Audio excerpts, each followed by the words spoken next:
This season of the Creative Piano Teaching Podcast is proudly supported by My Music staff. Kids want to do something. Let them take the lead. If you'll follow them, I think that you probably won't go wrong.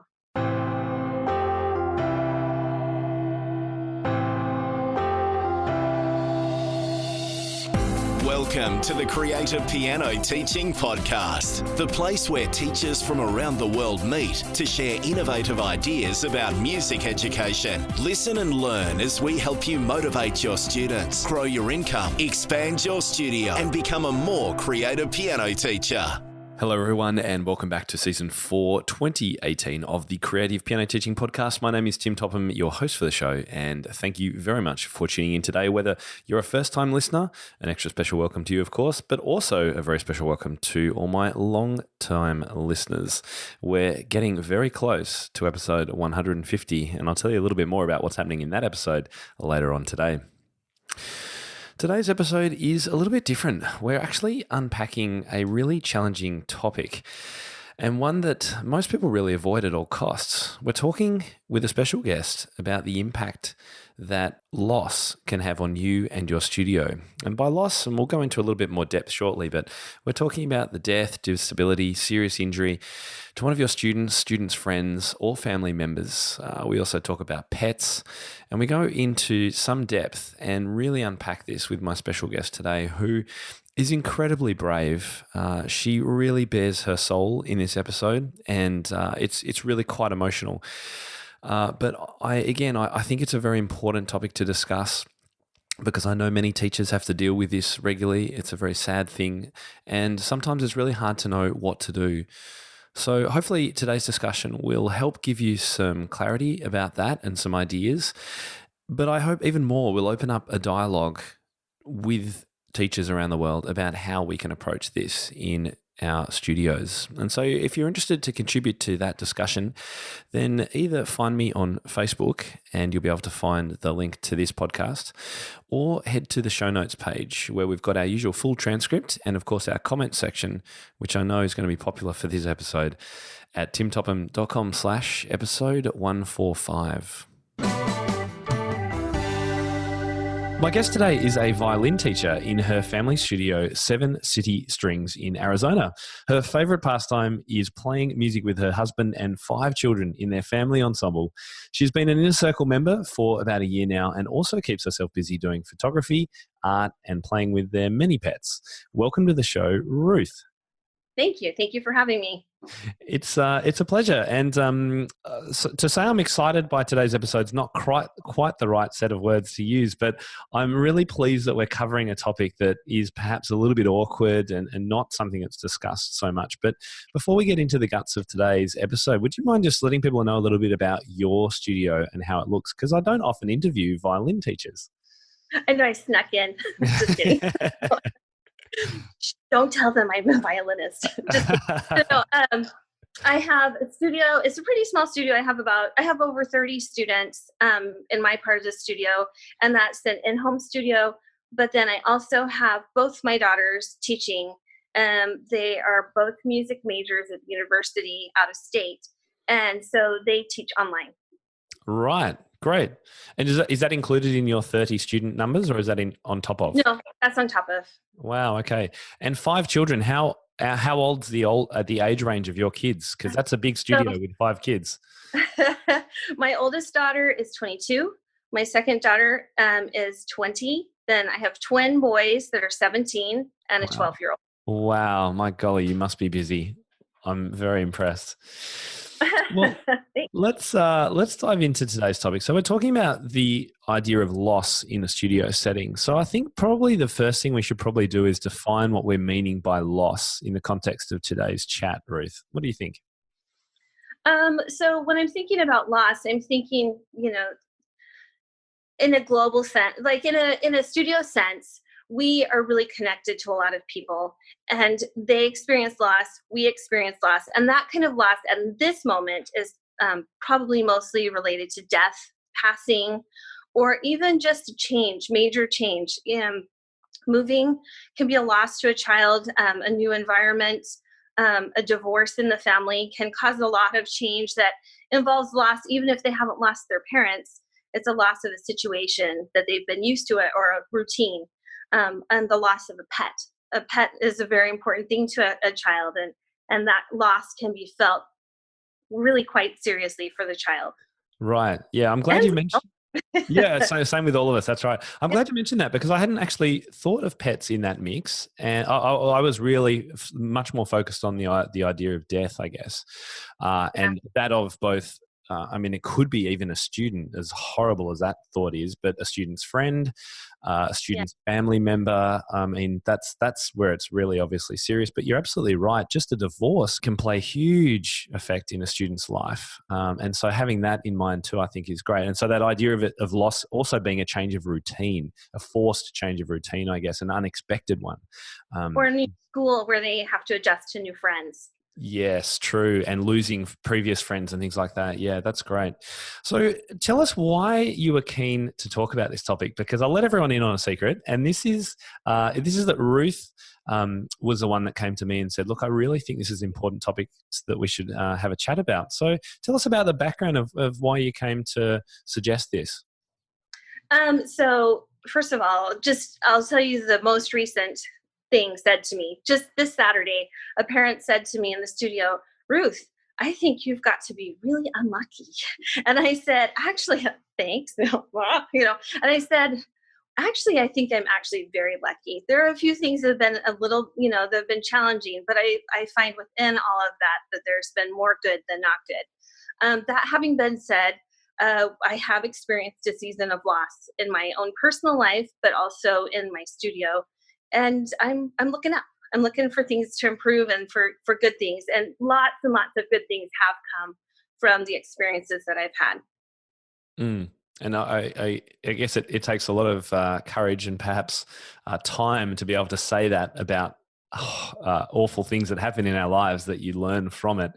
But you're absolutely right. Eventually, I guess these bad things can have a good impact in some ways, hopefully down the track.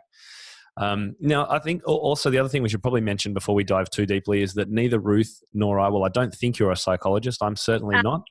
I'm not a professional in this area. So if you do have concerns about this as a topic, please do seek your own advice and get some help in that regard. There are lots of questions from teachers in online Facebook groups asking for advice on this as well. So it's obviously something that does affect people. I touch wood and very luckily haven't experienced it in my studio, which I'm very thankful for. But we've mentioned just a couple of the losses that we're talking about today. Let's talk now about the approach, I guess.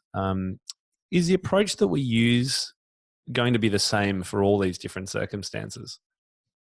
Absolutely not. And even if the circumstance were exactly the same, the people would be different, their responses would be different, their environment would be different. And so with every single situation, you have to have generally, in some ways, the same approach, but in the details, it will be different, I would say, in my opinion. Yeah. And like you said, and I'm not a professional, I just have had experience. So I only speak of my own experience, I guess. Well, are you happy to share some of those experiences with us? I think you've got a few case studies, even not from necessarily your own experience, but from friends, family, other teachers that you've spoken to. Do you want to take us through some of those and the outcomes that have surfaced from them? Sure. As you reached out back to me, I really kind of started thinking about it and thinking about all of the educators I know and all of the, not just music educators, but people that I know who serve as an educator, either in school system or in a variety of ways. And also families that I know who've experienced loss and have had people reach out to them. And so I reached out to my community as a way of kind of strengthening my own shores. And so I heard so many heartwarming stories of people who really, were strengthened by people around them in their moments of loss. I talked to my own sister, just trying to jog my own memory and think about what can happen. And my sister's fiance passed away suddenly a few years ago, and she reminded me that my daughter wrote her a song. And so she wrote, she wrote something called, where did those tissues go? Anyway, I'm so glad I'm on your podcast. No, So much. So she my daughter wrote Theron's song. And so she wrote it herself, she practiced it, and she made a recording for my sister and wrote down all of the notation for her. So she had that forever. Wow. And we can help kids. My main takeaway from that was kids want to do something. Let them take the lead. If you'll follow them, I think that you probably won't go wrong. Yep. And getting them involved in, I guess, as a primary school or elementary school student might make a card out of paper and they'd paint and fingers and all that kind of stuff. Could we do something musical like your daughter did in our studios? Yes, absolutely. This daughter of mine, she's a good leader for me. She raised me very well. It was a lot of work, but she improved me a lot. Anyway, I had a student pass away a couple of years ago, and also the same daughter of mine, she performed "The Girl with Flaxen Hair" title and dedicated it to the student who had passed. Oh wow! Okay, yeah, that's huge, isn't it? Yeah, it means a lot. And it means a lot. It's connecting everyone. And so it's easy for me to think of those things. Actually, it wasn't. My sister reminded me. I'd like to pretend it was easy for me to think of those things. Luckily, I have a sister that will jog my memory. But really, kids want to contribute. They want to feel connected. They want to do something. A young man just passed away in our area that was really connected to a lot of students that are in my studio and to my son. And a call went out for the kids of his age to come and form and sing in a choir. And when I pictured the choir, I thought, sorry. It's okay. I was thinking of a big choir of kids to come to a midday funeral. I was thinking like 15 kids. It was well over 70. Wow, that's amazing. I think one of the hardest things I would feel is knowing what to say. Yeah.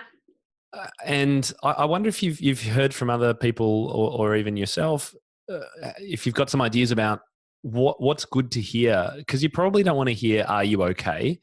But you probably want people to say something. You don't want them to ignore it as well. So where do we walk that fine line? So I was just speaking to somebody about this yesterday, and she presented a question to a group of people, and the people, it was actually, she's the one that was asking. The people had a lot of really nice platitudes. They had a lot of nice things to say about the situation. And then in a quiet moment afterwards, she said, "I'm afraid none of that's going to work." I'm afraid not. And I think that in the end, what she felt was that really there comes a point when there really is nothing to say. Just expressing love, just expressing kindness. The good news is if you don't have answers to offer someone, they may not be required. They may not be required. What might be required is kindness and patience. Just an arm around, and just realizing that people are there for you. She said what she needed from people, instead of asking what they could do, "What can I do for you? Is there anything you need?" She said, "Do what you can do. Whatever it is that you're good at, go do that." Right. She had one in her moments of loss. She had someone show up at her house with a giant beach ball, and her kids were completely entertained for a few hours with this giant beach ball while she sorted out the things that she had to sort out. Goodness, isn't that's just, you would almost think that's too simple, but so effective for the right age group and having that right little object, a plaything, bringing kids back to play to take their mind off something and also give the parents a chance to do something else. Yes. Yeah. And so she said that she was in a fog, that she didn't really know. If you asked her what she needed, she would seriously say, "I don't need anything. I'm okay." Because she didn't know what she needed, but she actually had needs. And they were met by just things that people would just try, just whatever you're good at. If you're a good cook, then cook. Mm. If you're a stinky cook, then go buy something. Go use the power of the card, or Yeah. whatever, and just if you have a leaf blower, blow the leaves off their porch. I heard about someone who went and in a family's moment of loss, the teacher took the kids and it was one child, took the family's child and bought him funeral shoes. The kid's feet had grown. You don't use that kind of shoes all the time. Mm. And so found out the size and went and got the shoes. It's like, that is a major, major thing, actually. It seems like a small thing, but it was actually a big thing to the family. Right. Yeah. And yeah, a small thing being really meaningful. And that whole bringing food around, it reminds me of my parents used to always they would always make meals for friends who were moving house. And they would always, so as soon as they landed in the house, they were surrounded by boxes. They would arrive at the door and welcome them to their new house by bringing a big hot meal ready to go so they don't have to worry about it. Now, of course, I'd probably just order pizza, but I think my parents are a little bit more old school in that regard. But what a lovely gesture. And so I can see how food for people who aren't sure what to do, I imagine that food could be it's a pretty standard base human need and love. It's a great thing to do. Yeah, I read, in doing some reading, I was reading on the National Suicide Prevention website. And the woman that was writing said that that her 3 best things for you to do, and I wish I knew who it was. I passed over it and should have noted who that was. But she said, show up, listen, and bring chicken noodle soup. And so, and whatever that is, that can be symbolic of just something, but that oftentimes in times of grief, people aren't thinking about eating or making food. And, it seems like it's just too hard.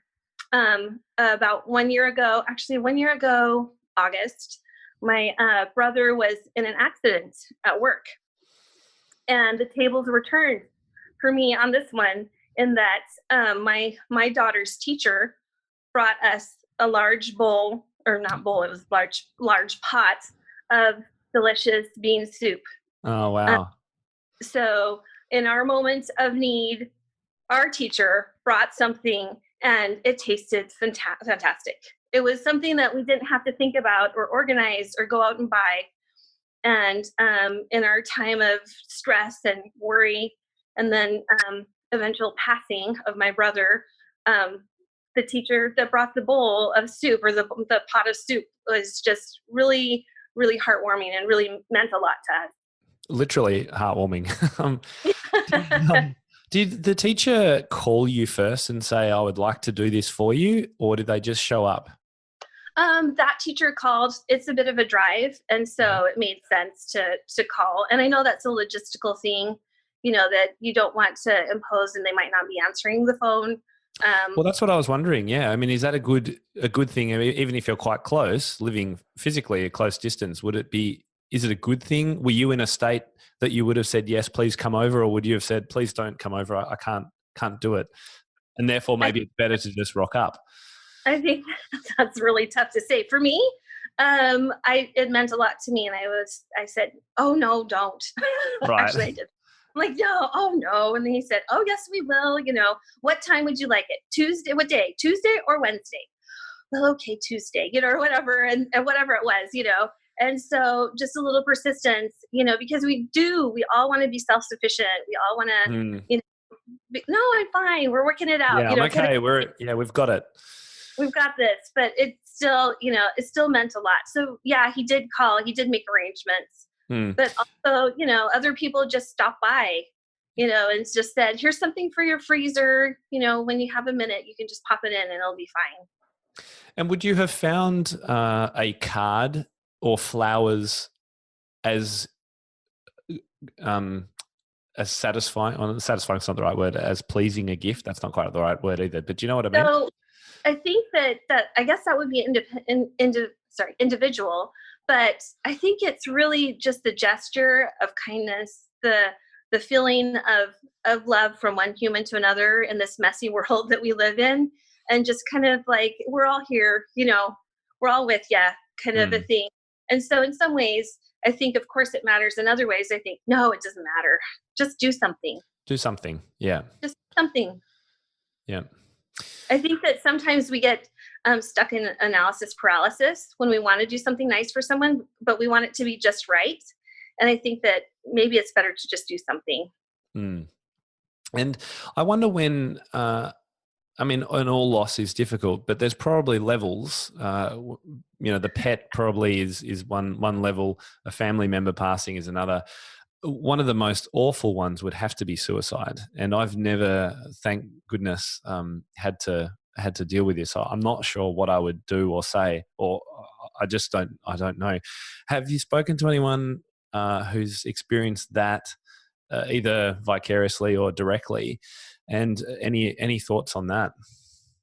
So, yes, actually. Oh, wow. So I was almost hoping you'd say no. what? But I was What? almost hoping you'd say no, but no, it's I mean, it's just so tragic, so utterly tragic. My feeling is that the grief that comes from a suicide is like none other, and the most challenging, the most amount of replays possible in the days and weeks leading up to this. Oh, definitely. The listening to the phone messages again. Yeah. Um, I did have someone dear to me who Oh, committed suicide, and just hoping and wondering and looking back and looking for the signs.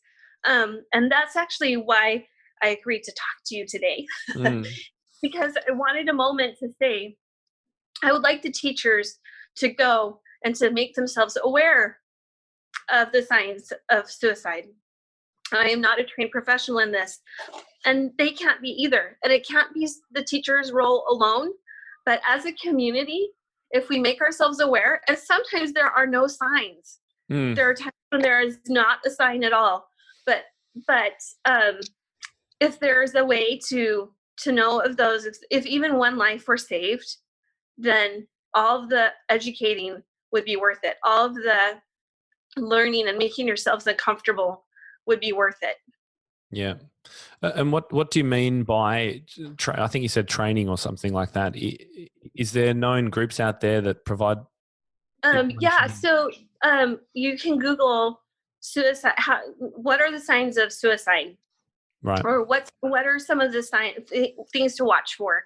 And you will find websites and websites and websites of people who are trying to help people to stop this Right. from happening. And so there are so many resources in every country I can imagine, but I know in the United States that there are just loads and loads of resources and local hotlines and people that you can call and ask for information, even if you're not the person that is feeling suicidal. If you know someone that's feeling suicidal, you can call a hotline and they will respect your boundaries, but give you advice and information as to what you can do in the situation and what you can do to help the person that you're wanting to help. Yeah, I think that's fantastic advice. My golly, Ruth, you are so resilient and so brave to come on this show and talk so openly about these experiences. So embarrassingly weepy. I No, thought I not could at all. My goodness. put a plug in it right here. I mean, you really have had a rough year or so. I can only imagine how difficult that's been for you. I think so, but I think that there's always that. But in the process, you get to know the good side of how many people are willing to help. And it's a quote, sorry, from Mr. Rogers. Always look for the helpers. That when there's a disaster, you'll always find helpers. And in this situation, as music teachers, we can be the helpers. But by being music teachers, we put ourselves in the center of a lot of people's lives. So we are that important. Think about your music teachers that you've had and how important they were to you. Is it our job to solve everything? No. Is it our job to be the therapist? No. We need to know when we're out of our depth. People need to go find trained professionals. There are lots of trained professionals that can help you. And so those aren't necessarily our roles, but we can be the helpers. We can be the people to offer a kind word. We can create lessons that are an oasis of happiness. A child can come from a turbulent world into a studio and play an engaging and fun theory game.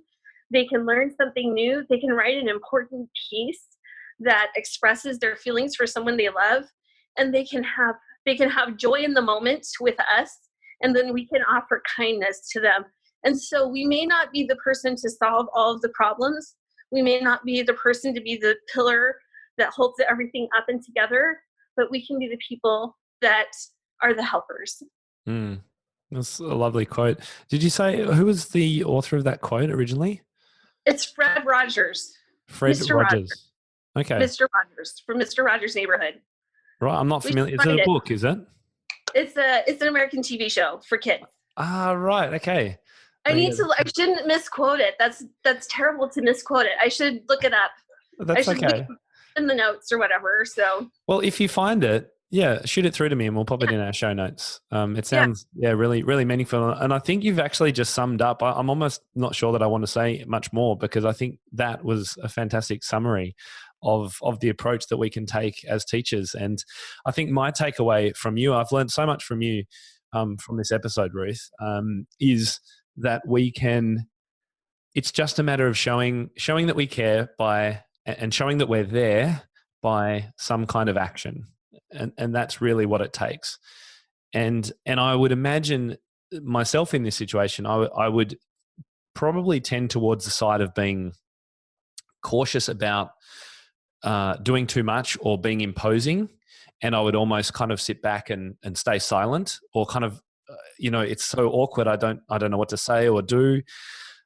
But now I feel, having heard from you, particularly from your first person experience, I now know that I would decide on a gesture and go and do it. If it's a card, if it's flowers, if it's a hot meal, if it's a song, whatever it is, go and do that, or help the child in my studio do that for their friend or their family. You can help them to prepare a piece to play at the funeral. You can offer to play the music at the funeral. I mean, there are so many things. You can create a scholarship. You can offer a scholarship to a student whose family is struggling with grief, to help them maintain normalcy.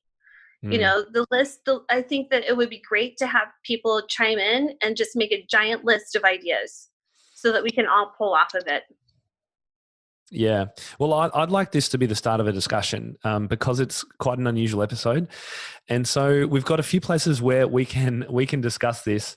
Most notably, we post these podcasts on Facebook, and I know lots of teachers are on Facebook. So when you see this come up in Facebook, or if you're listening to this on the app or online somehow, then head to my Facebook page, find the post, and feel free to comment there. We'll put a link to it in the show notes as well at episode 145. So timtopham.com/episode 145 will be where all our links are, or straight on that page. So there's a comment section at the bottom of my show notes page, and I'd love to see what people think, or if you've got any ideas or any feedback or any thoughts at all. And Ruth, I'll just let you know when people comment there, and if you can jump in if there's some questions that need answering, that would be fantastic. Okay, thank you.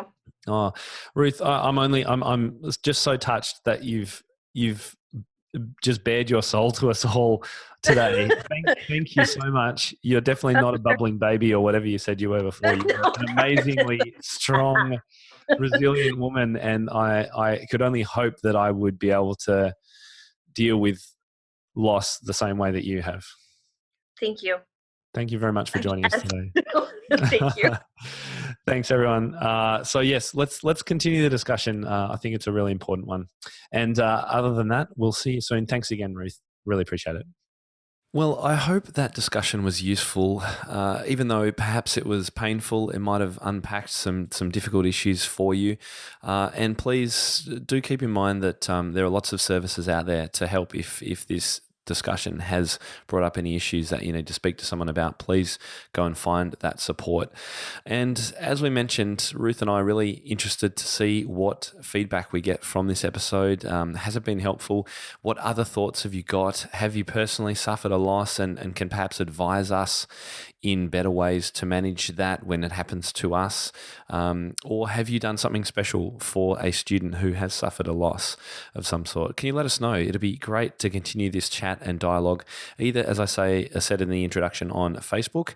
Head to Tim Topham Piano Teaching on Facebook and you'll be able to find a link to this podcast. Or alternatively, head to our show notes page, timtopham.com/episode 145, and scroll to the bottom of that. There's a comment section there. It'd be fantastic to hear your thoughts. Now, as you know, we're nearing 150 episodes. I actually can't believe I've done that many. It's kind of crazy, but it's been a really exciting journey for me. I've learnt so much in the process, and it's been wonderful to hear so much great feedback from the things that you've learnt from the conversations that I've been having with our special guests. So we've got a bit of a special event lined up for episode number 150, and that's in 5 episodes.